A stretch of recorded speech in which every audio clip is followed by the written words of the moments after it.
Oh, wow. What a great crowd. Good evening. Thank you for coming. My name is Ilora Shahabuddin, and I'm Interim Director of the Center for the Study of Women, Gender, and Sexuality here at Rice University. It's my great pleasure to welcome you all tonight and to celebrate the successful launch of the new minor in Poverty, Justice, and Human Capabilities with a lecture by Professor Amartya Sen. We're delighted to present this lecture in collaboration with the James A. Baker III Institute for Public Policy.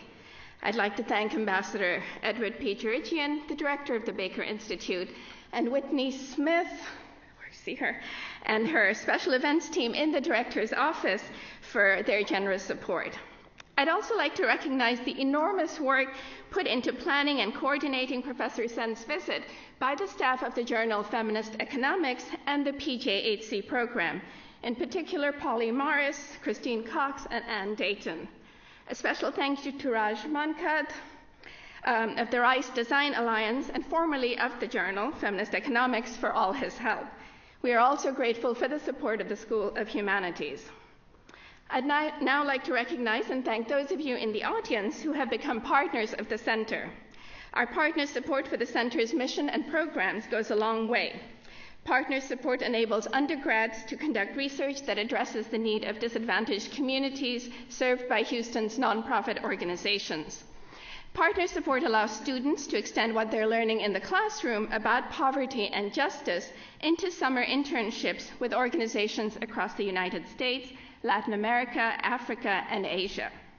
And partners are helping students conduct research that's preserving Houston's gay and lesbian history.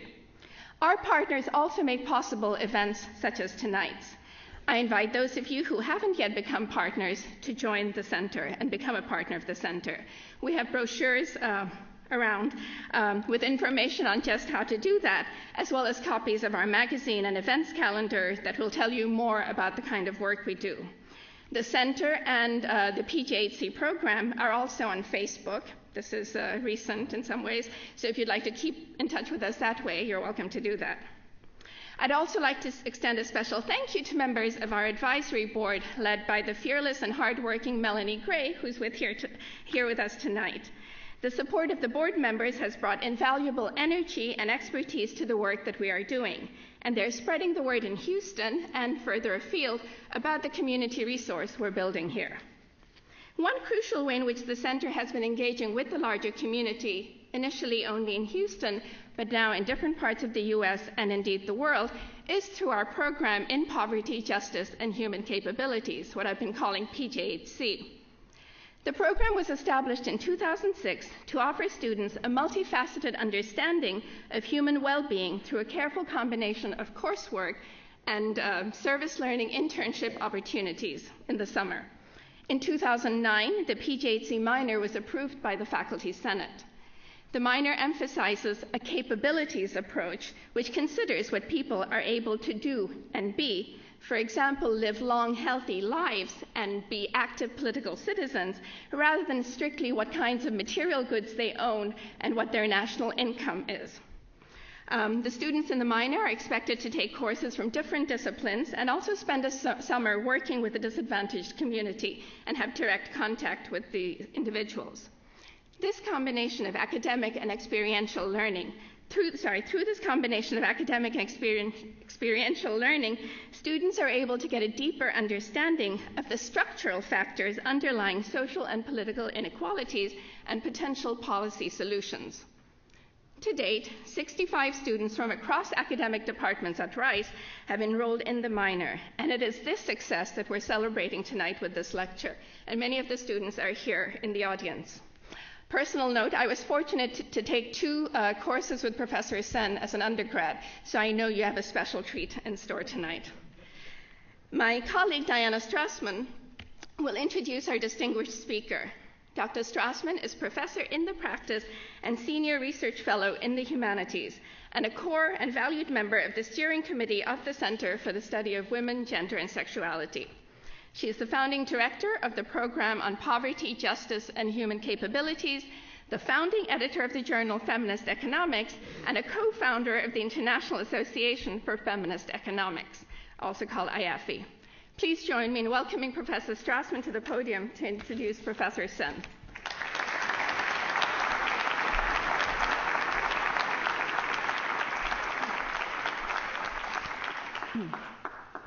Welcome. It is my great honor to introduce Amartya Sen to you today. Professor Sen's work has ranged widely across many fields in economics, philosophy, and decision theory, as manifested in his large number of articles and books. It would be impossible for me in just a few minutes to enumerate every one of Professor Sen's important contributions to these fields and to public discourse. The program for this evening, which I hope you all have, lists his remarkable accomplishments, including the Nobel Prize in Economics in 1998 and the Bharat Ratna, the highest honor awarded by the President of India. I'm also very pleased to mention that Professor Sen is a member of the editorial board of Feminist Economics and has been since the beginning. We have published several important articles of his in the journal, and including a double special issue that provides a gender perspective on the work and ideas of Amartya Sen. I am not alone in recognizing that Professor Sen has forged a path to address the most profound economic and human problems of our time. One area where Sen has made major contributions has been to the study of inequality and poverty. A particularly striking example of this has been his careful empirical studies showing the extent of women's disadvantage in societies around the world. In 1990, he showed that more than 100 million women have died disproportionately to men during the 20th century because of a lack of equal access to the basic resources needed for survival.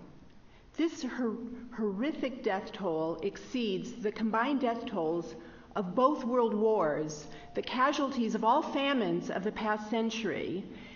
He showed that gender bias in mortality is far from a minor issue, deserving perhaps a footnote to the study of economics, but rather this is such a major problem that it really deserves a far more central attention and priority in economic analysis. Further, Sen has provided in-depth explanations for why gender inequality persists and why it is often viewed as natural.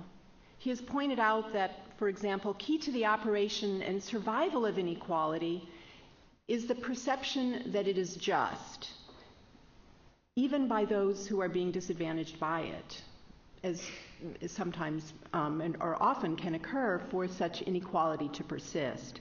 As he has put it, the underdog comes to accept the legitimacy of the social order and becomes an implicit accomplice. Professor Sen has shown in numerous articles and books that human well-being goes beyond access to money and resources. More generally, his work calls into question many entrenched ideas about economics. For example, he has argued that economic prosperity, such as production and growth, are flawed proxies for human well-being. If resources are distributed unequally, those measures don't tell us how those who get less are doing. They also don't tell us much about what happens within families. If resources are not distributed fairly within families, then, well, we can't count on markets to meet all human needs. The assumption that family decision makers share resources in a way that is in the interests of all family members is flawed, as evidenced by Sen's detailed studies showing how girls get less when food is scarce. Additionally, the framework of utility maximization, a pillar of standard economic analysis, Sen shows, is also not totally helpful in helping us assess human well-being. He's pointed out that people who are deprived often adjust to their second-class status by changing their preferences, accepting their lower well-being, or, as he spoke last night, if you've been really, really hungry for a long time, you're really happy when you finally get some food. That doesn't mean that you're just as well off as somebody who's blasé and bored with, abundance around them. He writes that deprivations should not therefore be judged by how people feel about them, but on whether people are in fact underfed, underclothed, undercared, or overworked. Economists would do better to look into what people's lives are actually like, what people are actually able to do and be, and what freedoms they really have. This idea Sen developed into what he called the capability approach, a set of ideas that has led to a paradigm shift in thinking about how best to conceptualize economic well-being. And if I can give a little plug for the Poverty, Justice, Human Capabilities program here at Rice, the current entry in Wikipedia on this topic was largely written by a Rice student. More generally, Sen has shown that it is human lives that should be our ultimate concern. Looking at human capabilities more directly can help us understand barriers to social justice, and that understanding human well-being requires that people also have a voice in political and social life. His famous point, that oft repeated, that democracies are important in preventing visible disasters like famines, this is well known, but his larger point is that democracies often still face insidious problems. Hidden deprivations that lead to premature death stemming from people's differing opportunities to develop their capabilities and express their voice in family and public decision making.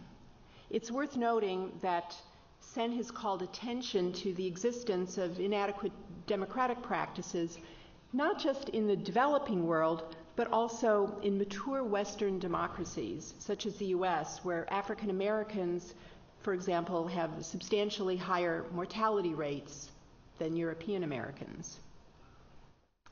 More generally, Sen's work has provided fundamental insights into the causes of economic, political, and social injustice in the world, and how economics might play a more useful role in helping improve the lives of all people. Tonight, he will be speaking on the reach and limits of growth, economic recession, development, and human capability. It is my great pleasure to ask you to join me in welcoming him.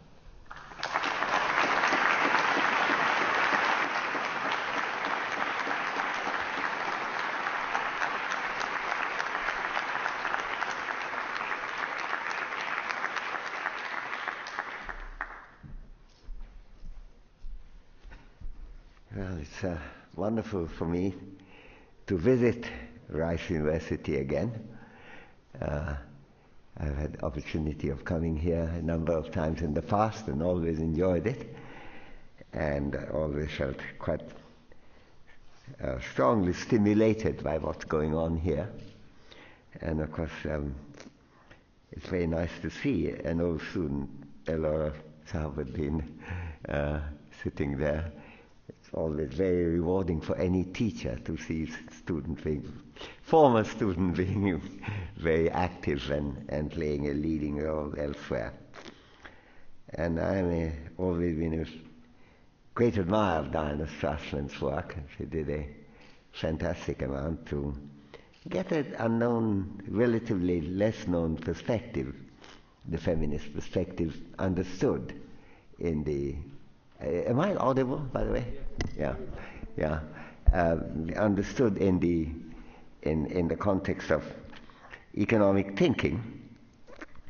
Actually, when I was president of the American Economic Association, I remember we had a fair amount of discussion about policies connected with it, and we did, quite aside from taking satisfaction in what's happening in Diana's field, Diana's own work, we also tried to be inspired by it and see what the AEA can do for that. So it's been, and I must say I'm also very proud of continuing to be in the editorial board of Feminist Economics, and also the association, the Journal of Feminist Economics, the International Association of Feminist Economics.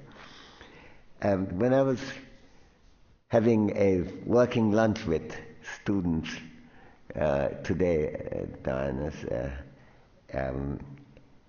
I was asked whether my being so involved in feminist economics causes any kind of additional concerns, and I had to mention that there's sometimes a bit of an identity loss, and I said that I get a lot of letters which begin by saying, "Dear Ms. Sen." I also mentioned that my favorite, however, is one which began by saying, "Dear Ms. Sen, they will never understand us." So I thank Diana for that identity loss, but it's really wonderful to be here. I'll now have a talking today on a subject particularly directly related, they're all indirectly related to it, to feminist economics. It's concerned with more classical economic problem, namely the problem of economic growth, really. The reach and limits of growth is the general title, and so I better get on with that. What is so special about economic growth? There's one very obvious connection, and another consideration that is perhaps a little less obvious, but important nevertheless. Economic growth expands the gross national product of a nation, and since a nation consists of people as individuals, the process of economic growth can be accompanied, one hopes, by the rise of the incomes of at least some people. Well, it has to be of some people, and one hopes possibly all of them. The sharing of the fruits of economic expansion may not, however, be symmetrical, and distributional consideration cannot but remain important.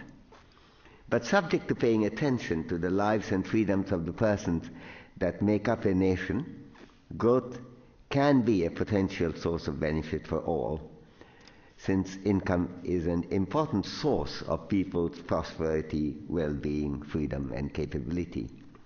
One source. That's the obvious point. Even though there is much more to be said on this, the basic connection is quite immediate. The less obvious connection is that economic growth expands the resources that the state has, which allows it to do the necessary things, from law and order to the enhancement of physical and social infrastructure. That is a very important issue in the analysis of economic development. But this is a point that is often missed by those who are very keen on the market and not at all on the supportive actions by the state, which has become quite the standard form that pro-market position now takes. But it is a very new position. As it happens, the importance of this aspect of economic growth, its ability to increase public revenue for public services, was discussed extensively with much clarity and emphasis by Adam Smith, the founder of modern economics and the great champion of the market economy, who actually made the world understand how is it that the market economy works. We do want good economics and a well-functioning market economy. But Smith asked, we must be clear about why we want good economics and efficient markets.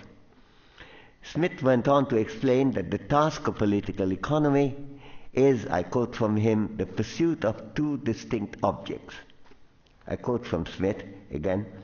First, to provide a plentiful revenue or subsistence for the people, or more properly, to entail them to provide such a revenue or subsistence for themselves, and secondly, to supply the state or commonwealth with a revenue sufficient for the public services, unquote. This is Adam Smith.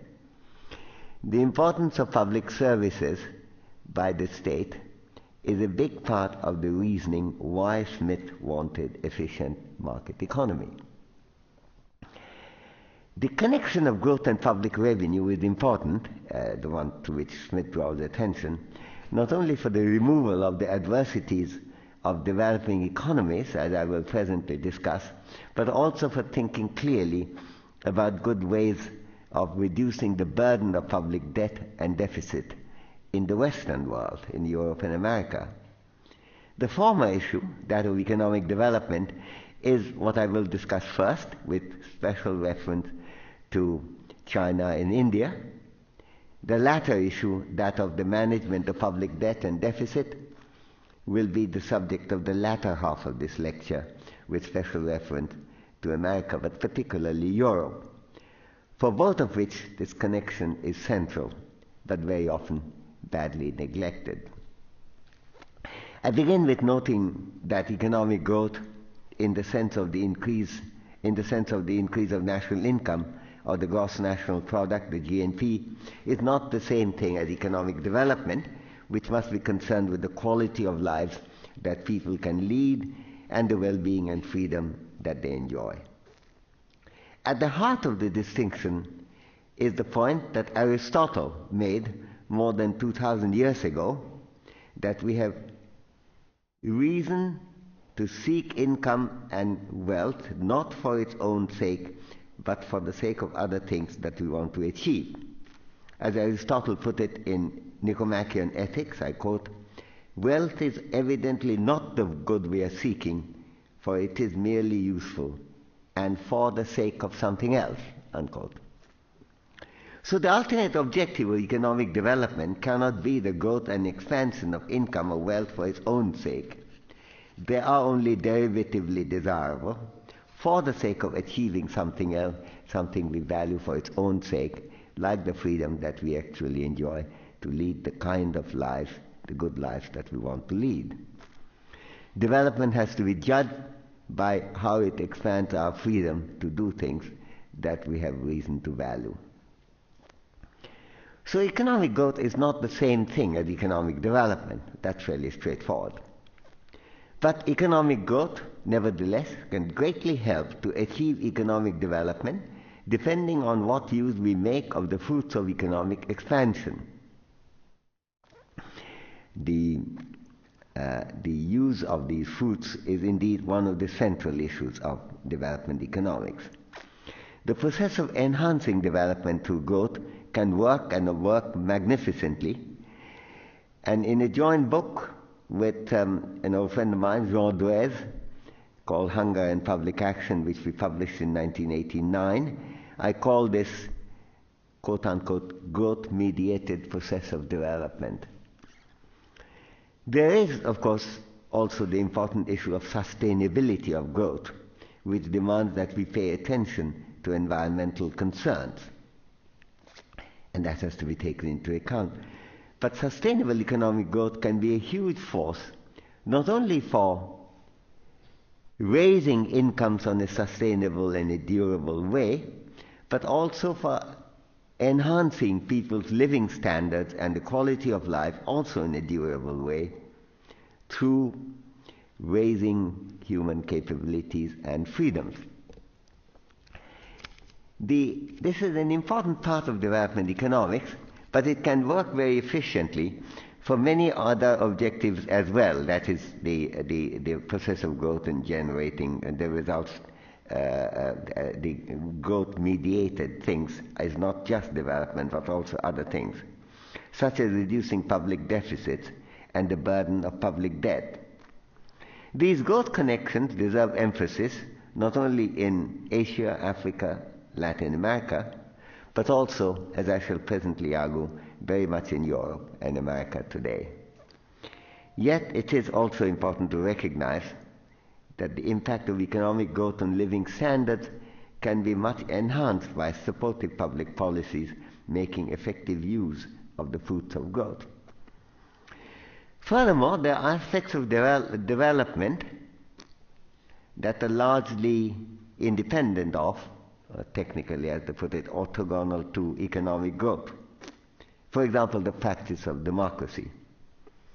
Growth need not directly aid or be aided by democracy, but democracy too is important for development if we understand it broadly, seen as a process of expanding human freedom, as I've tried to argue in my book, Development as Freedom. The removal of poverty and the deprivation of living standards certainly enhances substantive freedoms, but so does democracy, including the safeguarding of political and personal liberty. The strategy of growth mediation can be seen only as one part, though a very important part, of development. Related to the last point, even though Europe has been historically ahead of the rest of the world in the field of democracy, there are, I believe, major issues to be faced, major concerns to have at this time about how Europe should govern itself, and in particular, where the leadership should come from. Whether from democratically elected leaders or from financial institutions and rating agencies that seem to be in a position to lord over European political terrain quite freely right now. That problem, some of the problems of Europe and America are similar. I think the importance of economic growth, which is, I think, underestimated here too. But Europe has a problem which America doesn't, because I think I don't think democracy is under threat in America in a way that it is in Europe. So there is a difference. I'm going into a subject which is more the subject of the ambassador sitting in front of me, of whom I'm a great admirer and old friend, of course, with whom I have had an opportunity of interacting. But we economists like speculating on everything, so we will try this out. For one thing, the financial institutions like the European Central Bank or rating agencies, and there are two or three of them, can scare democratic leaders into going hurriedly beyond what they could persuade the electorate to accept as reasonable, which is exactly what's happening in Greece today. I will argue that ignoring the growth connection may not only be a poor way of dealing with the crisis of deficits and debts, but also that this neglect is, right now, closely linked with a marginalization of democracy in Europe that deserves much greater attention than it seems to be getting, given the single-minded focus on what is seen in a slanted cognition as the inescapable demands of financial soundness, which it absolutely is not. It would be important also to examine how the most democratic part of the world, namely Europe, which taught the world how to practice democracy, along with the United States, of course, has ended up with such a cognitive dissonance. I begin with growth-mediated development as an important strategy of removing poverty, deprivation, and underdevelopment. So this is the development part of my speech. The relation between economic growth and the advancement of capabilities and the quality of life depends on many factors, including the extent of economic and social inequality in general. The issue of the inclusiveness of growth, how widely the fruits of economic growth are shared, is important for that reason. No less importantly, how the public revenue generated by rapid economic growth is used is critically important for the pursuit of growth-mediated development. Fast economic growth of GNP contributes to development not merely through raising the incomes of people, but, as I said a few minutes ago, very powerfully through generating public revenue, a connection to which Adam Smith drew attention in 1776. In fact, public revenue very often grows much faster than the GNP when GNP is growing fast. For example, the Indian experience seems to indicate that when the GNP increases at an annual rate of 7 to 9% per year, public revenue in the country tends to expand much faster at about 9 to 12% a year, mainly because the part that is growing is a much more taxed part than the part that's not growing so fast.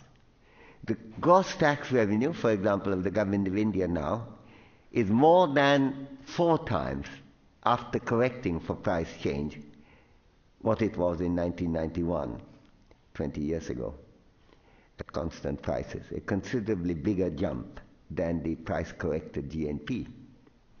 And it is on the use of these public resources that some of the major challenges of development policy may rest, since the consequences of economic growth depend substantially on what the government does with the public revenue that is generated by economic growth.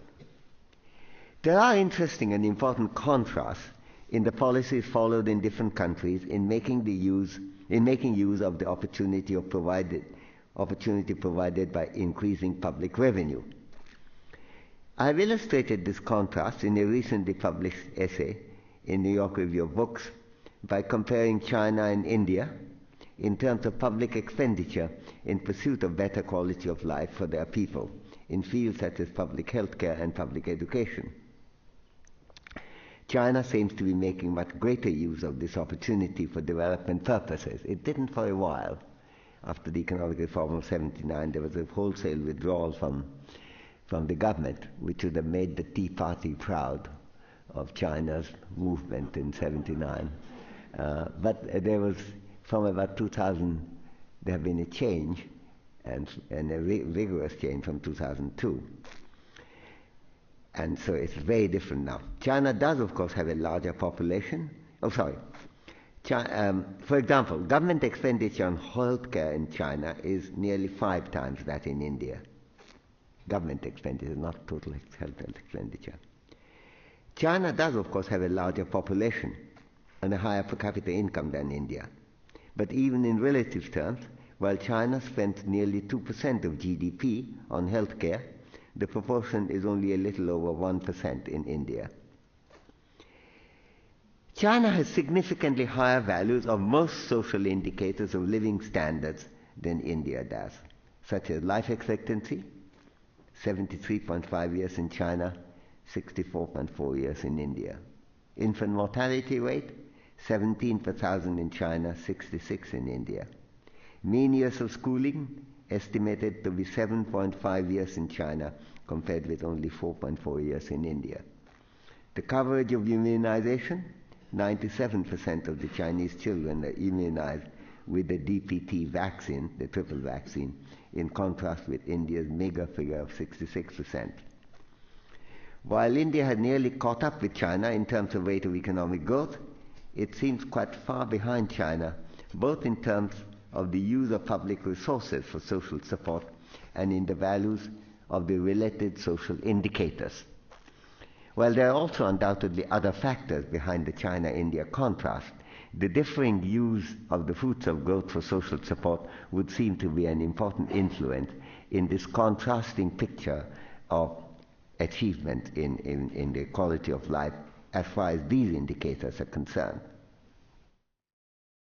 However, development involves more than social indicators, which receive the bulk of the attention these days, beginning with the pioneering departure of the human development approach championed by the United Nations, which was led by Mahbub ul-Haq from Pakistan, whom I was privileged to advise. Mahbub was in fact a classmate of mine from our undergraduate days at Cambridge University, and I remember nostalgically he unfortunately died in 1998.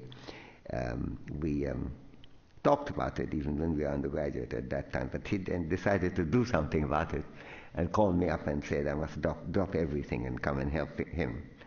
I said I have a job. And he said, yeah, I know that, but you have to still come, which I did. I did make the human development indicator for him on lines that he said, I was not the only person working, but I think I did the main work on that.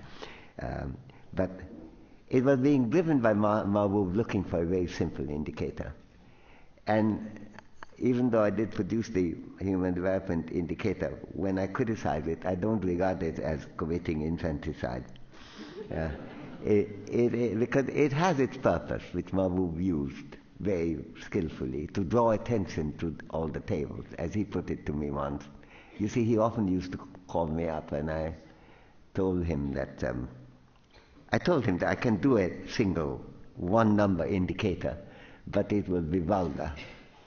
And he would not let me go, and he would come back, and my son Kabir came up and he said, that man is on the telephone again. So I went up and Mahbub said, look, Amartya, you're absolutely right. It will be very vulgar. I want you to do an index which is just as vulgar as GNP, except tell you a bit more about life, about quality of life than G&V does. So that was the thing that he did. But we must not take it to be more important than that. And there are many aspects of living, which Mahbub is very aware of, which are not captured by the Human Development HDI, or indeed by all the tables of the Human Development Indicators. Mahbub always wanted to do something about democracy. I dissuaded him from having a gross. He did actually do it for 2 years. When I parted company with him, because they ended up almost saying nothing to capture numerical figure of democratic achievement. I think this idea that we talk with each other in prose rather than in numbers it somehow could be very easily lost. Mahbub was, of course, he was actually less interested in mathematics than I was, but somehow he was prevailed on to do it. But the fact is, whether or not you capture in the number, there is a territory of which we have to be aware, and that is very important. And there the China-India comparison looks quite different. These recognition rates, the comparison are different in all kinds of ways in the New York Review, as I discussed. Unlike say 300 independent television channels giving you news which may not tally with each other, which are not controlled by the government, as opposed to one line coming from the government makes a big difference. And to say that it's a middle-class fashion will be a mistake now, because each television in a rural area is watched these days by 15 to 20 people. So that in some ways there is that aspect. There are many other aspects. I know that the United States doesn't worry too much about capital punishment, but some of us do. And the fact that China executes many weeks executes more people than India has executed since independence makes a difference too. It's actually nearly 70% of world's executions take place in China. So there are all kinds of ways of calling, and that's also a kind of very unnerving thing, that you have a court trial, at the end of it you're executed. There's no appeal, there's nothing. Though there's huge attempt by Chinese intellectuals to change that. I'm very sympathetic to that cause, and I remain one of the advisors of Beijing University and one of the also planners of the Beijing Forum, which is for public discussion. So these things are coming into China, just as it's moved away from the Tea Party phase to the post-Tea Party phase. These things are also coming into China. But I think India has some advantage to have already. I'm sometimes blinded to see how many news channels I can get in English. I usually have a choice of about 12 or 13 of them, not to count the Bengali and the Hindi and the Marathi and the Gujarati and the Tamil. And there's a lot to be said for that. So the question, therefore, is, can we get the greater achievement of the human development type indicators in India without losing the democratic trait? That's the question to ask. Could it be that India's democratic system is a barrier to using the fruits of economic growth for the purpose of enhancing health, education, and other features of social development? In addressing this question in my New York Review essay, by the way, for those who want to read it, it was May 12, I just checked, last year. Was it last year, May 12? No, I think it was May 12 this year, 2011, yeah. In addressing this question, I confessed in the New York Review essay that I had a sense of nostalgia. When India had a very low rate of economic growth, like 2 or 3%, as was the case until the 1980s, a common argument coming from the critics of democracy was that democracy was hostile to fast economic growth. Look at India. It was hard for us on the other side, that is on the side of multi-party democracy, to convince the anti-democratic advocates that that is not a causal relation, that fast economic growth depends on the friendliness of the economic climate rather than on the fierceness of the political systems. That debate on the alleged conflict between democracy and economic growth has now ended. No one much talks about that, not least because of the high economic growth rates of democratic India, also of Brazil and South Africa. And India now grows faster than any other substantial economy in the world, with the exception of China, and here too the gap is now very small in the particular area of GNP growth rate. But that's the only area where it's smaller, not in life expectancy, not in mortality rate, not in immunization, not in education. But a similar skepticism about democracy seems to be now emerging, dealing with the alleged inability of democratic systems to pursue public health, public education, and other socially supportive arrangements. And I believe that that's equally spurious. This takes us to the important question of combining growth-mediated development with democratic governance. It's very important in this context to understand how democratic decisions emerge and how policies get adopted. We have to know how does the system operate. In the case of China, to the extent that it's authoritarian, there is a lot of role increasing for public debate in China, but it still is much more authoritarian, enormously more than in India. But there you have to convince the leaders that it's right. And when I was visiting Beijing University, which I did regularly, almost every year, I tried to have debate with the public health people in China. They were perfectly willing to listen to it, that they made a mistake in 79. They have to, you see, in 79, up to 79, they had 100% health insurance. That is 100% coverage of health insurance, because the state and the commune system guaranteed that. It wasn't a very high level health, but everyone had some health care. It dropped to 12% immediately after the reforms and stayed there. And the change, as I was mentioning, and that was, I didn't play a role in it, but a lot of my colleagues and friends in Peking University did play a role, arguing with them. But the main thing is clear, that there is the health minister, there's the Communist Party, there are some people, and you have to convince them, and then it will all change. That's the exercise. It's not the way it would happen in India, because they are a multi-party, enormous structure dealing with. And since 2002, it's changing the coverage now, not yet 100%, but is more like 85%, which is really a big difference. It's very important in this, what a democratic system achieves depends greatly on the issues that are politicized and used for their advancement. Some issues are extremely easy to politicize, such as the calamity of a famine. And famines tend to stop abruptly with the establishment of a functioning democratic political system. But other issues, less spectacular and less immediate, such as child undernourishment or lack of immunization of some, provide a much harder challenge.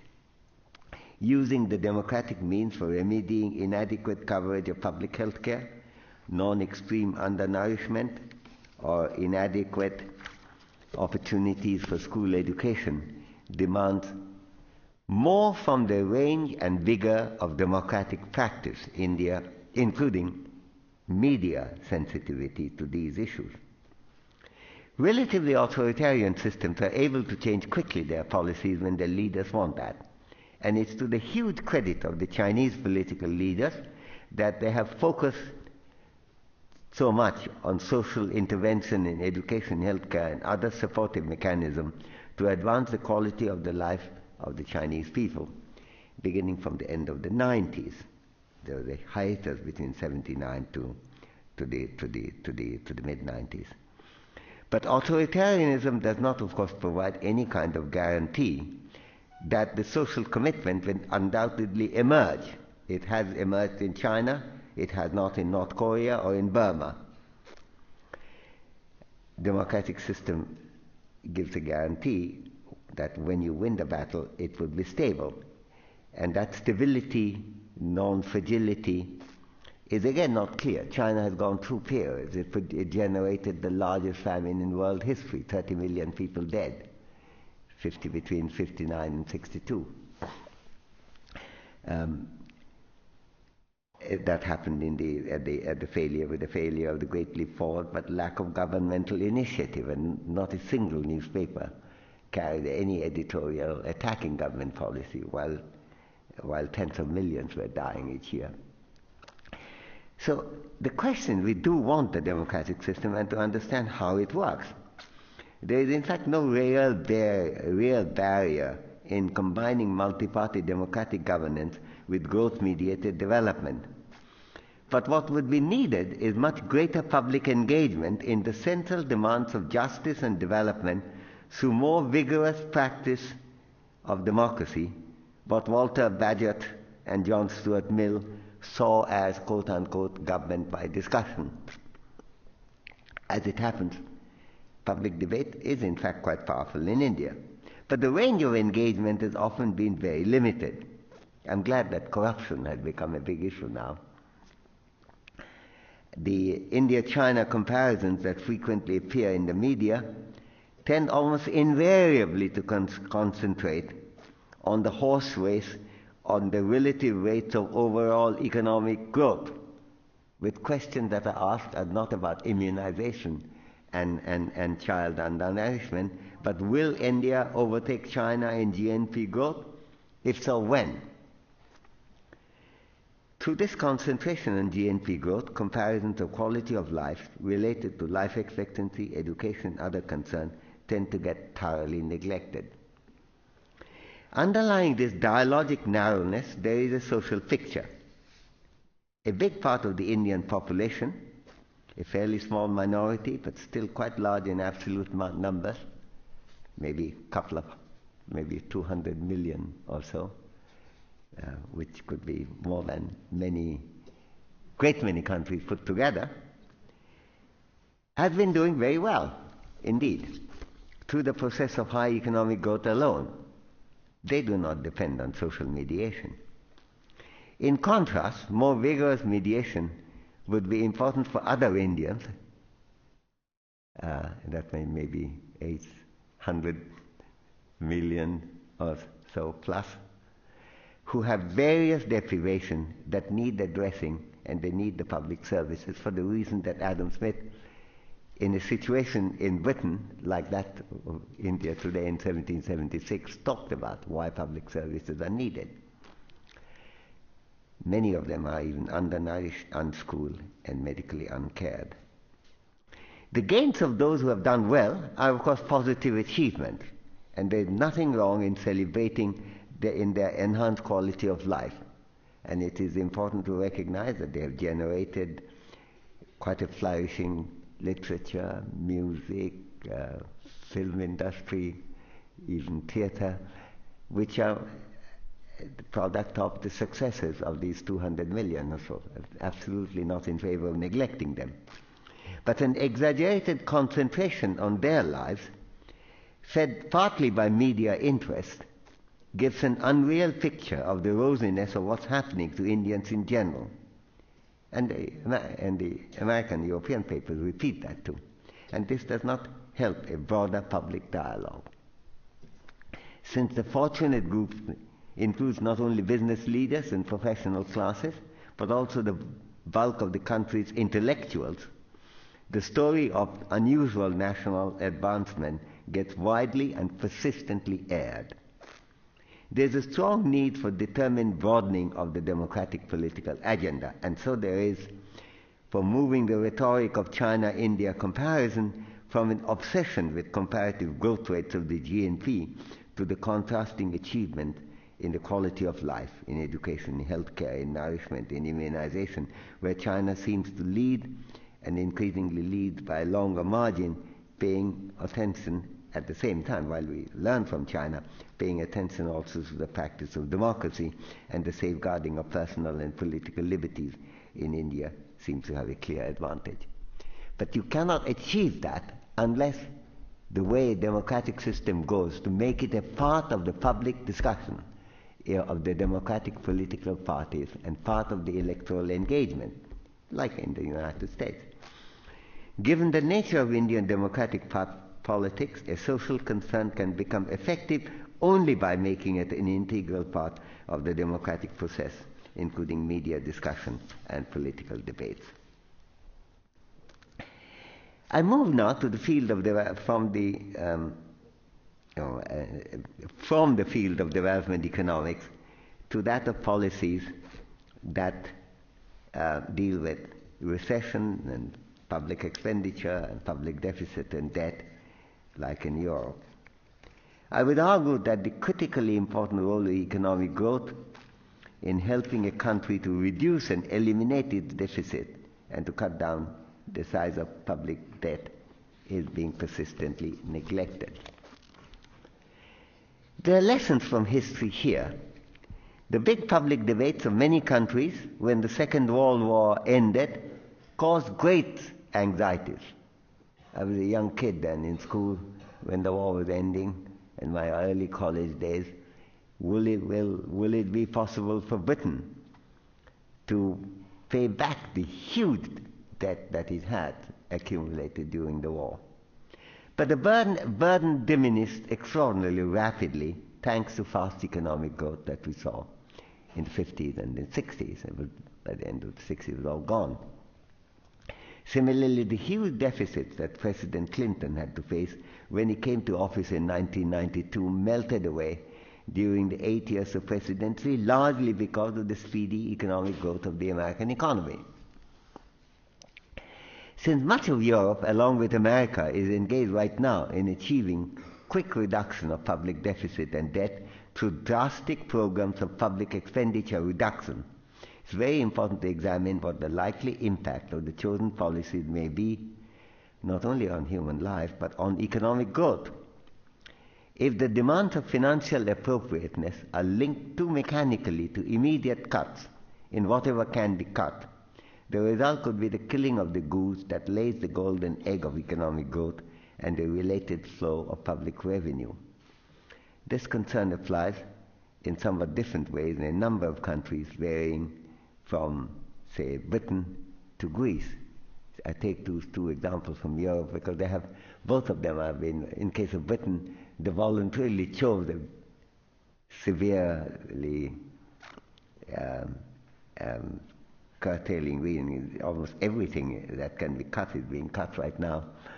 And Greece, because it was imposed as a condition for bailing it out. Just before this lecture, when I had the opportunity of meeting Secretary Baker, I was recollecting one of George Bernard Shaw's statement that an Englishman feels moral only when he is uncomfortable. So there is a sense that it looks as if it must be good. I mean, we are so uncomfortable. I would argue that the importance of growth is being systematically underestimated in the economic reforms that are currently being undertaken in Europe to address the problems of large deficits. We live in a world in which many European reformers seem quite willing to accept low and even negative economic growth in allegedly greater cause of financial propriety. And this could be, I would argue, self-defeating, because for reasons that Adam Smith discussed, when your growth rate is low and your GNP is shrinking, so is your public revenue. I mean, it's such a simple thing that one has to blush to say this point, because you would think that anyone would have thought of it. But not everyone seems to have. And they're quite strong in America too, but in Europe they're absolutely rampant. The process of getting to solve the deficit and debt problem this way could be entirely self-defeating, since sudden and severe cuts in public expenditure can have a very depressing effect on the public revenue generated. There's a connection there, not just what is being rightly talked about here, like infrastructure, that's very important for economic growth, but in many other ways, the climate of economic growth depends on many of the public services of which Smith was speaking. I believe that the European rescue policies that are currently being pursued demand serious scrutiny and re-examination, especially giving economic growth the importance that it deserves. there seemed to me to be something of a scrutiny deficit here, with those in charge accepting the lowering of growth rate as a kind of inevitable natural process rather than being substantially, if not exclusively, the result of their own over-restrictive policies. I think the issue involved was put very clearly by another classmate of mine, and this is my classmate's lecture. So I mentioned Mahbub al-Haq, and now mention, I think, Samuel Britton, who is probably the most well-known financial economist in Britain, and he's too like Mahbub. We're in the same class, same year actually. And this is what, as Sam, I might say, unlike me, is a Tory. I mean, he votes right. I didn't vote right, I voted left, but this analysis is, therefore, I emphasize, is coming from a right-wing financial economist in Britain. I quote from Sam Britton. For what they're worth, the data show a marked slowdown in the pace of the UK recovery between the last 3 quarters of Labour rule and 3 quarters since the election, since the coalition government, conservative-led coalition government came to office. But let's not go in for what used to be called post hoc, ergo propter hoc. A more serious point is that the government and the Bank of England have a masochistic vested interest in marking down the growth capacity of the British economy. For the more low growth can be blamed on structural factors, the less it can be blamed on their own austerity program, which it seems blasphemy to criticize, unquote. This is an exasperated state of a right-wing financial economist. Right-wing or not, he's certainly had always been one of the major voices in British economy. And even when I disagreed with him, as we have in the past in some cases, I've always learned from his thing. But in this case, I have no cause for disagreement at all. In fact, I believe there's a lot of enlightenment in that diagnosis. If this problem is important for Britain, it clearly is enormously more critical for countries like Greece, Portugal, or Ireland.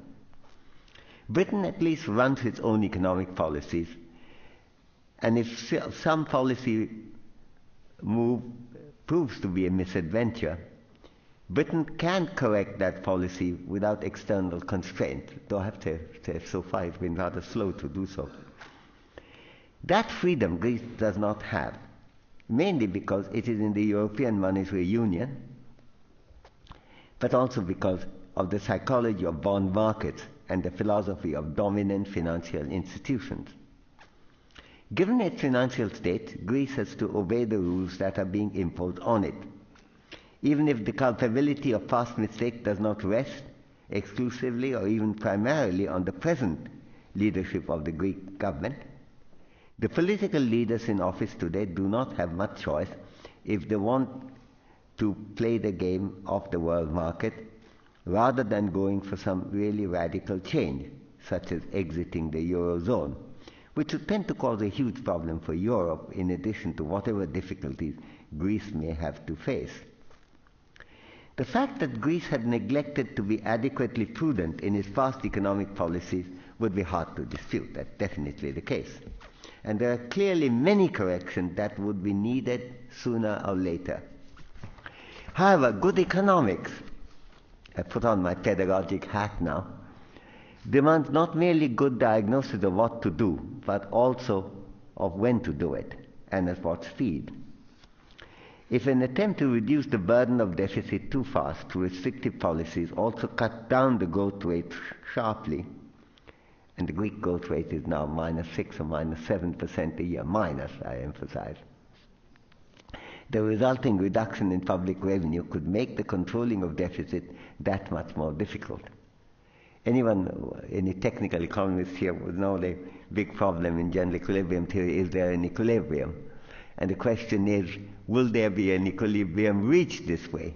Because the more you cut this, the more the growth rate goes down, and along with the cutting of public expenditure, your revenue goes down even more. And then you cut some more. If Greece were to default a year ago, it would have emerged with a relatively smaller amount of public debt than what it has now, because all the rescue plan has added to Greeks' burden enormously. So when ultimately it does default, if it does, then there is going to be a much more gigantic problem for it to deal with. I fear there is evidence that the policies that are being imposed on Greece may be so self-contradictory because of neglecting the critical role of economic growth that no solution might at all be found on this avenue. And sooner they come to recognize it, I mean, my hope was that they would recognize it in the summer, which they haven't yet done, and we are well into the fall. This is not, of course, the first time that policies that carry serious threats of being counterproductive have emanated from very fertile minds. And the minds that control the bond market psychology may not be that fertile either. Moving from the bond markets to rating agencies, they are, of course, meant to be specialized institutions, meant to be good at their work. And now they have unilateral power to undermine the elected government by cutting down any government, even the United States, though it didn't have much effect, but a little bit more cut might have. And many countries have been. Just when the Greeks thought that they had done a lot of things, suddenly one of the major rating agencies cut it down 2 notches, and that made whatever was achieved wiped out. In this context, it's worth remembering that the record of the rating agencies in certifying financial and business institutions preceding the 2008 economic crisis was so terrible that the US Congress had to seriously debate on whether or not they should be sued. And that memory seems to have disappeared. If we combine the forces of the psychology of the bond markets with the proven arbitrariness of rating agencies and the limited but hugely powerful philosophy of international financial institutions, including the European Central Bank, there is a real dilemma about political control and democratic governance of vulnerable European countries. Despite the difficulty that the Greek leader may have in persuading the Greek electorate, and it's quite clear how much of a difficulty it is if you read the papers, when the country is rocked by high unemployment and a very sharply weakening economy, with jobs going everywhere, the admonition coming from the rating agencies and financial bosses has been relentless. One would have to be quite unworldly not to see some marginalization of democracy here. Asking the question, how much freedom does the Prime Minister of Greece in fact have in running the economy? How did Europe and Euro countries in particular get into that mess? I'm getting to the end of my allotted time, so I have to be short. The oddity of going for a united currency, the euro, without more political and economic integration, has certainly played a part in causing this impasse. It is no consolation for me to recollect that I am on record being entirely opposed to the euro, and said that repeatedly before it happened, advised everyone I know, including the Greek politicians I know, including the leaders, and the Italians too, and for a reason that have been confirmed by the recent turmoil. It's no consolation because I would not like to have been proved right. I'm very strongly in favor of European unity. I think it's a very major achievement. But it's not served by something which is totally counterproductive and does everything to discredit the European Union and sharpens a voice which is strong in Britain of being anti-European. It doesn't help that the European integration has created that problem. It's not a cause. It doesn't help the cause of European unity, exactly the opposite. My worry about Europe was partly connected with each country's giving up the freedom of monetary policy, including exchange rate adjustment. Greece would have devalued about a year and a half ago and got out of the crisis, as all countries used to in the past, without getting a more coordinated fiscal regime, and without a political integration that would make each country see the problems of the others with a sense of political solidarity. All this is, of course, water under the bridge now. Given where Europe is today, it's not easy to suggest a simple solution, such as breaking up the Eurozone or for Greece to simply default, since that would lead to huge turmoil. It's what could be done without entering Euro, could not be done by exiting Euro. That requires much more complicated inter-country collusive agreement about how to deal with that. Any search for solution would have to come from more interactive public reasoning across Europe about what should be done under these circumstances. And this would certainly require some restraint at the same time on the unilateral power of financial institutions and rating agencies to issue commands marginalizing European democracy. But in addition to a bigger political vision, there is also need for a clearer economic thinking on the part of the financial commanders as well as leaders of government. The tendency to ignore the importance of economic growth in generating public revenue should be a major item for critical scrutiny. And this frustrating thing is that since 1776 onward, Adam Smith being the first to discuss it, this has been part of standard economic education. Growth-mediated development, along with taking democracy seriously, may be as important for Europe today as it for developing countries in the world, like India or China. If this demands some rethinking on the presumptions of the underlying ongoing policies of different kind, in India, how to make the mediation of growth to development come out without losing democracy. In Europe, how to remove the marginalization of democracy. In America, which I have not been talking about very much, would be how to make the practice of democracy more informed about what is it that the debate is about. And because, I think there's no lack of vigor in American politics. The question is whether is it a very informed debate about, say, healthcare and so on. So I think they have all their problems, so I end up, and I will skip the last couple of lines, just end up by saying that if you think that I'm trying to advocate, I'm unhappy with policy and trying to advocate some change, you'll be right.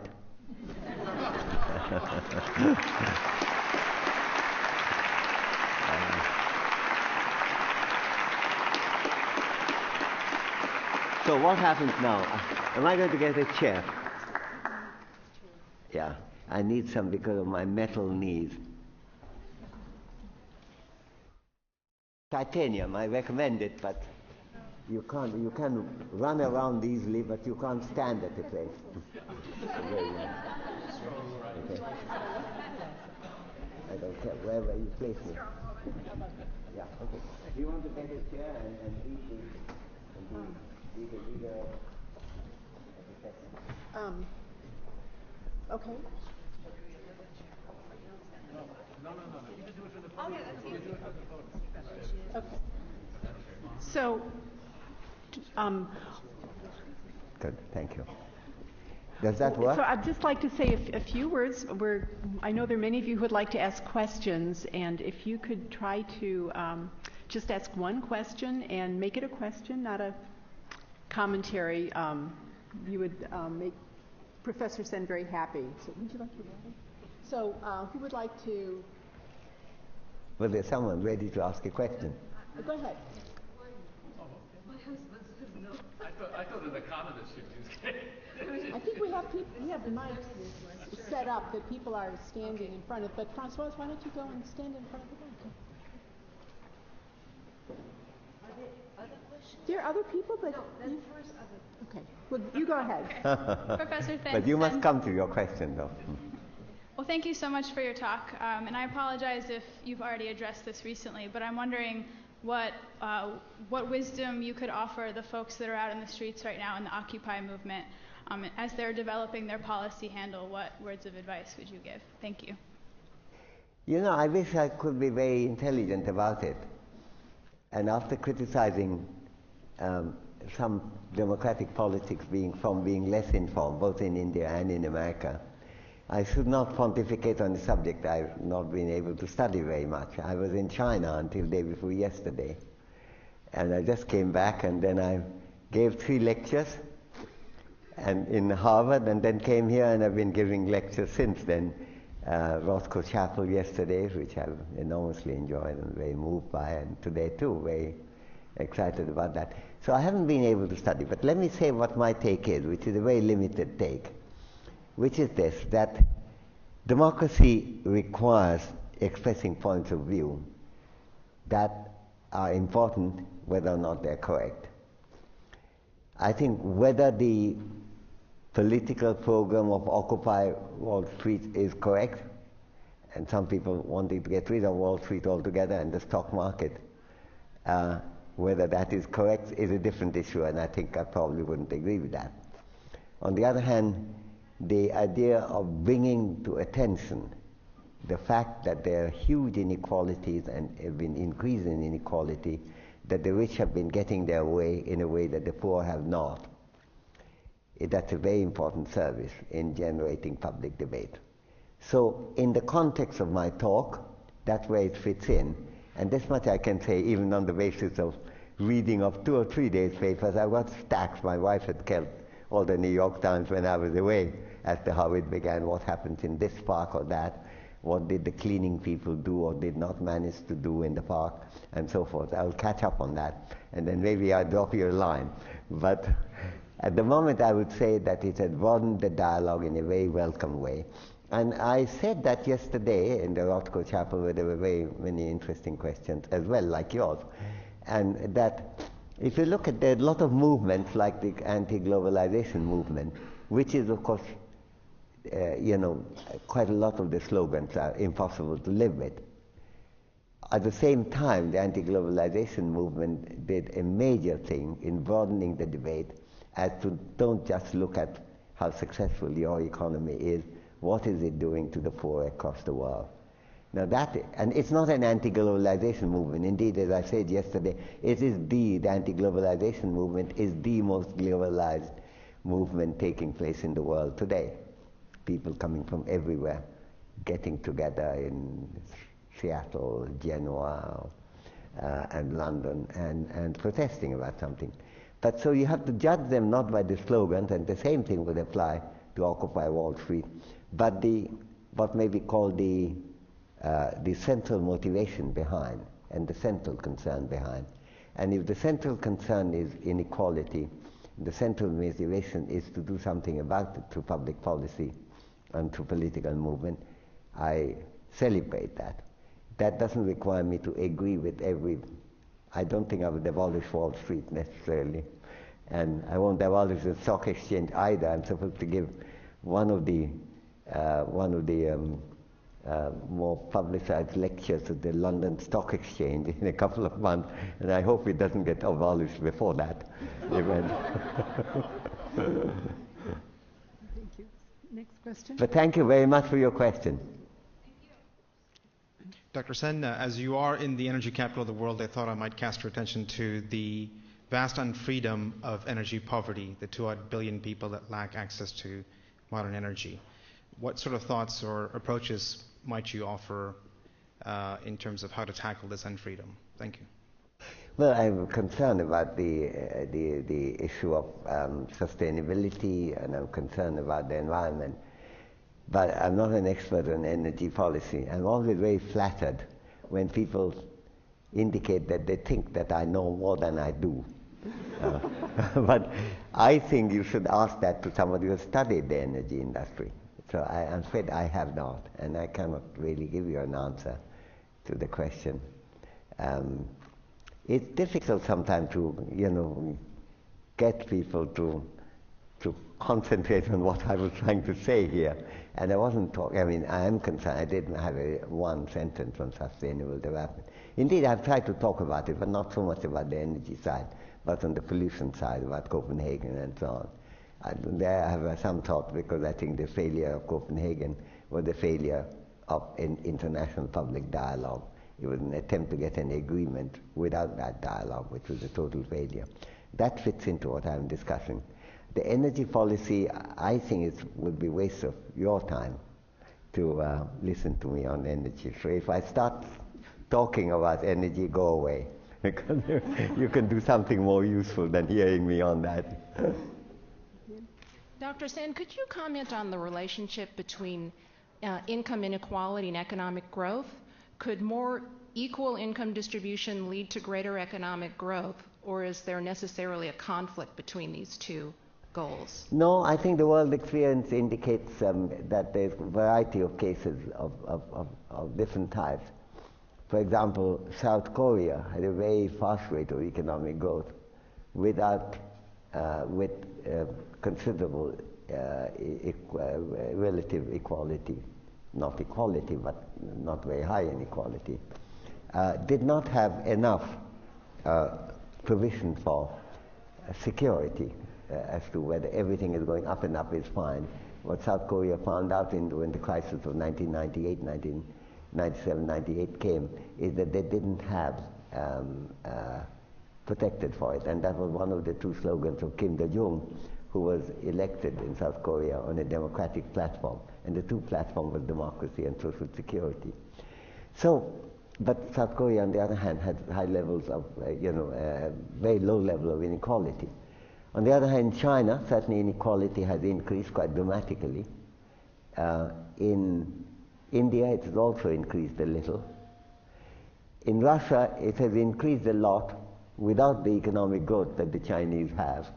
So I think you don't get a picture of a relationship, I'm not saying that they're not unrelated, but there's nothing to say that you must have more inequality if you're having high economic growth. Great, thank you. We've time for one more question. Actually, two more. Françoise, I have to have more, because also she had to ask a question. Yes, absolutely. Dr. Sen, the talk contained an exhortation towards publicly informed debate.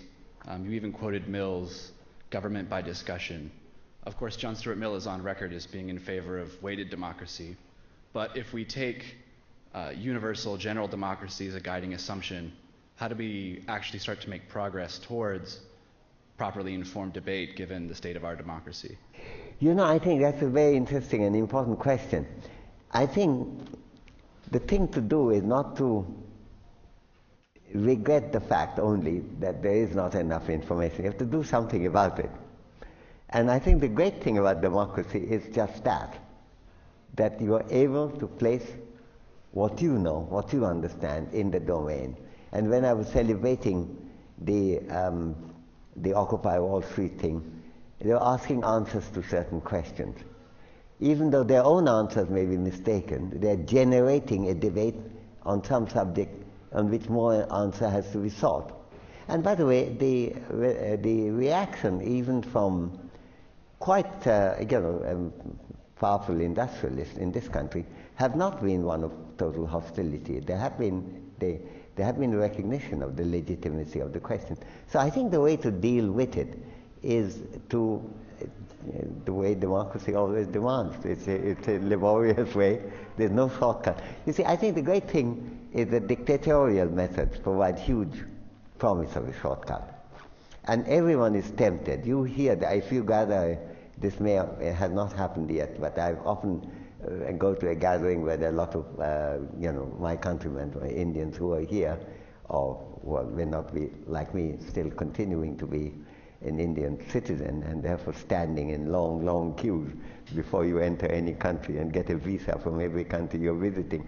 But Indian origin people, very often they would say that surely, can't it be done better? I mean, we can take over and do it.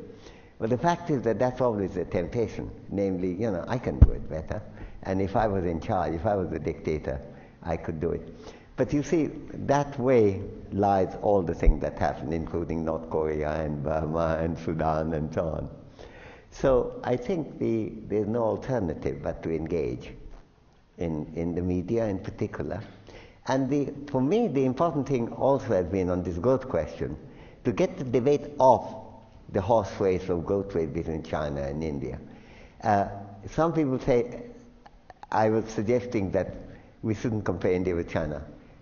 Quite the reverse. I want comparison of India and China, but not just about the GNP, which is the only respect in which India is caught up with China nearly. But all other respects, it's fallen behind. I argued in the New York Review thing that barring income growth, India has actually fallen behind even Bangladesh. It would be, Laura might be interested, that in terms of the achievements, it has fallen. In the case of Bangladesh, of course, it's much more concerned with public discussion, including that through the NGOs and the engagement that the NGOs provide. But there is much greater thing, but partly because democratic dialogue became a big thing, facing the issue that Bangladesh has. Bangladesh doesn't get enough credit.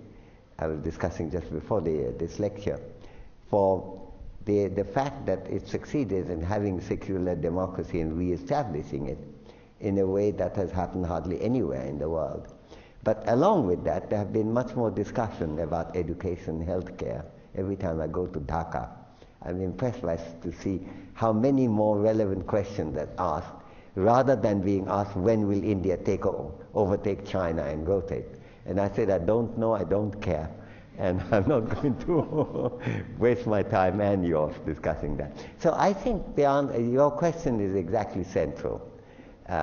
If I had time, I would have said John Stuart Mill's worry about weighted democracy was also concerned with that. Some people are more informed. He wanted university people to have more say than others. You can see the temptation. That has to be resisted. But the question, like the Wall Street Occupy, John Stuart Mill asked a good question there, did not give the right answer, I think. Thank you. Great, thank you. Okay. I think she's being so self-denying, she will not get there. And then, Françoise, you'll be the very last word. No, you must ask a question. Pardon? That might be mutilated at home. Okay, last question here. So what happened? We lost the question. No, we gained one. No. Please. I thought we could listen to two, surely. We'll insist that you ask. Yeah, we will. Why don't you ask the question first, and then she will go. Please. Okay. My question is about the 3-year famine in China. In your the Great Leap Forward plan, yeah. The 58-61, yeah. Yes, I lived through it, so I know. And thank you for mentioning this today. In your communications with the Chinese scholars, how seriously are they engaging themselves in the study of this? Particularly, how have they responded to your theory on famine, large-scale famine, as the state attack? I can tell you that because when I've been going to China regularly since the 70s. Initially, it was complete no. There was no famine. When I first published a paper, there was also a New York Review piece. Didn't get as much attention perhaps as the 100 million women missing, to which I don't like the title of that 100 million women missing thing though, because it makes it such a gross thing. But there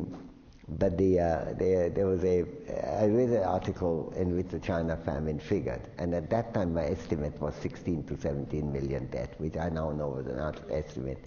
But all the letters that the New York Review published criticized me strongly, saying, had there been such a big famine, is it possible that people would not have known about it? Well, the fact is that they did know locally. They did not know that there was a condition over China. So there were two major failures. One has to understand what's going on. One was the role of democracy in pressuring the government to take responsibility. There was no multi-party democracy. There was no criticism of the government. All the newspapers were controlled by the government, and therefore there was not. That was one failure. The other is the information failure. And it took this form. Each commune, and this has been studied since then quite extensively, each commune knew that they had failed. And there have been a lot of decline in output as well as a lot of loss of income, and people were starving within that.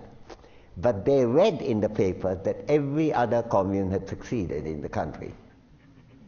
You don't like to put your head for being chopped. So they did the only rational course to do, namely lie, and wrote back numbers which were not true. At the peak of the famine, the Chinese government thought they had 100 million more metric tons of rice than they in fact had. You can't begin to understand their policies on that without that. At the end of the famine, 62, I think July, but I may be mistaken, Mao Zedong gave a talk praising democracy. Not the first thing, but the second. Namely, in the absence of democracy, people are afraid to speak. You don't get the relevant data, and without data, democratic centralism is not possible. So there he was conceding that democracy has a role in information, but not conceding that democracy has a role in keeping a government in check, the adversarial form of democratic thing. So that part got recognized. So even in the 70s and the early 80s, I remember attending a seminar in the Academy Sinica, and where it was quite recognized that there was an information failure, and people were afraid to speak, and they wanted to change that. And by after the 80s, there was a lot of debate going on, even though they were very much, as I said, Tea Party economics of cut the government everywhere, which was wonderful for agriculture, great for industry, or disastrous for healthcare. But then when that discussion came, increasingly what happened to the 90s is that you would not call it famine, but discuss the numbers. And the numbers, by the mid-90s, we were getting pretty much numbers. I was being criticized also for underestimating it. 29.6 million, which I used, was thought to be not what it should be. It should be more like 40 million, is what I was told. And the Chinese themselves saying it. So that was changed. But then the taboo was broken by Justin Lin, who is at the moment the senior vice president of the World Bank and the chief economist of the World Bank from China. He wrote 2 articles in the Economic Journal, I think the beginning of 2000, no, maybe late 90s or very early 2001, on calling it famine, discussing the famine. Now if you have discussion in a Peking University discussion, they talk about the famine quite easily. And Justin's thing, if I'm showing off here a bit, is really, as he very kindly gives me credit for, the model, the analysis he applied is what I call the entitlement analysis. He applied that to the Chinese famine. And that, of course, is widely understood. I mean, Justin was one of the leading economists, and he is a terrific economist. So I think the Chinese don't suffer from lack of knowledge, what happened in the famine period now. But there are other dangers on which there more discussion has to take place. But I think the contrast I was drawing is that if you talk with the experts in China, they know enormous amount, and they're much more influential in terms of development-related public policy than the corresponding number is in India, because there is a whole multi-party system. But if you want multi-party democracy, as I do, then I think it's not adequate to have experts dealing with it. I mean, you're right, experts is very important, because that's how it emanates. Even the last question, which John Stuart Mill came in, experts play a very big role. That's the point that John Stuart Mill was trying to say when he wanted weighted voting system. But that is important for public debate. So we're short of time, so I can't go on more, but I'm delighted that you raised the question, which gave me a chance to clarify a little bit. what I was trying to say. Thank you. Okay, our final question. Thank you. And I now feel bad, Dr. Sen, for after such an important question to banalize to not leave it on this last question.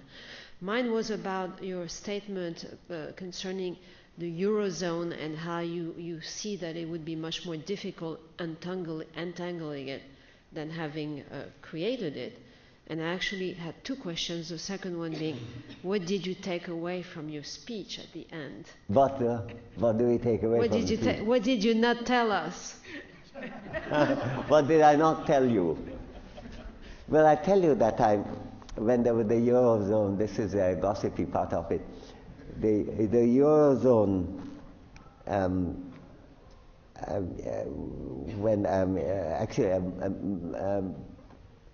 when it was coming in, my wife and I took a different view on this subject. She was very pro-Euro, I was very against it. And one night we were having a holiday in Barbados along with my mother-in-law. And she was there in another, we had contiguous bungalows near the beach. And I think she heard some shouting going on in the morning, and I could see when we came to breakfast, she was terribly worried about the future of the Union. I don't mean the European Union.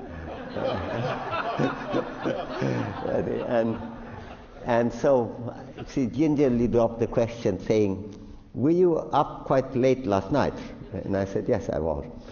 And I said, what were you doing? He said, "Well, we were discussing," and my wife said, "Well, we're arguing." Arguing about what? And she was very worried. And so Emma, my wife, said, "About Euro, of course." And I could see an enormous relief came on her face. So that's the story about how it began. How it would end, I would say, and I think to some extent you're saying, what do we take away from it? It's not a prediction about how it would end, but how would we try to end is to have, it's very similar to what Secretary Baker was saying about the nuclear thing, that you have to have the option thing, a proportionate reduction of nuclear thing. You need a discussion of all the countries. Unfortunately, the one country which was very sensible, namely Britain, but it's not the only country, Sweden didn't either. Britain and Sweden did not join in. They have a very big voice. They could have played that part. And Sweden still can, because despite having a right-wing government, they have not gone for the same kind of policy that Britain has. So, on the other hand, Britain's voice would be much larger, obviously, than that of Sweden. But Britain cannot play the part because their rhetoric is exactly the same as what they're asking Amartya to do, namely cut everything in sight. And the result is that we won't get this debate like that easily. Now, the Germans, they all have their own problem. Angela Merkel have been bailing out Greece every now and then. Initially, she hesitates, so the market drops her more. It's not automatic as it would be had it been a political integration. If you think about California, there would be no question because it's the same currency, but it's also the same country. But in case of Greece, it's not. There's no control. So everyone thinks, would they or would they not? Can Angela Merkel do it, given the German voters' dislike of it? Ultimately, she does it. But meanwhile, the market drops quite a few notches. There has to be a coordinated policy involving Germany, France, Britain, and the other players in Europe. But these people, these three, leading, taking a leading part in that. And I think, you see, even the rating agencies, what can you do if the bond market is so nervous? Bond market is nervous because if you hear the rating agencies cutting anything down without any statement by the government saying, we will not let it happen, just go away. Bond market works either way because you don't want to, you could lose money in either direction. So the panic generated by cutting down, nothing happened in the United States, mainly because neither the government in power, nor despite all the opposition that Republicans provide, they were not neither side were keen on undermining dollar. And therefore there was no danger. So the political option is always there. The rating agencies change, may have a minimal effect, as the US case brings out. But that requires a political solidarity which Europe does not have at this time. So the thing to take away is that there is a need for a European get-together, a conference, understanding the problem. But that is possible provided, it requires a big issue, for conservative Lib Dem government in a coalition in Britain, it requires them first to say, we have been wrong, that's not the right policy. But that I don't think is going to come easily. So that's where the sticking block is. But that's an internal problem. Britain will have to reverse this policy too, because their own growth rate is going down and down and down. It's not reached -7 yet, but it's pretty close to getting to 0, and that wasn't the situation earlier. And I think, to give credit, since I was criticizing India and criticizing China for different reasons, that neither China nor India actually bought this logic at all. And in fact, when people said that Asia were going to do so many good things for the world, what has it done? Just imagine if China wasn't growing at 9%, and India wasn't growing at 8%, and Brazil wasn't growing at 6 or 7%, I think the world would have been in a much more severe recession than it is today. I think we should give credit where it is due. So it is possible to do it, but it requires overcoming one's own prejudices, which is much harder to do than overcoming other people's prejudices.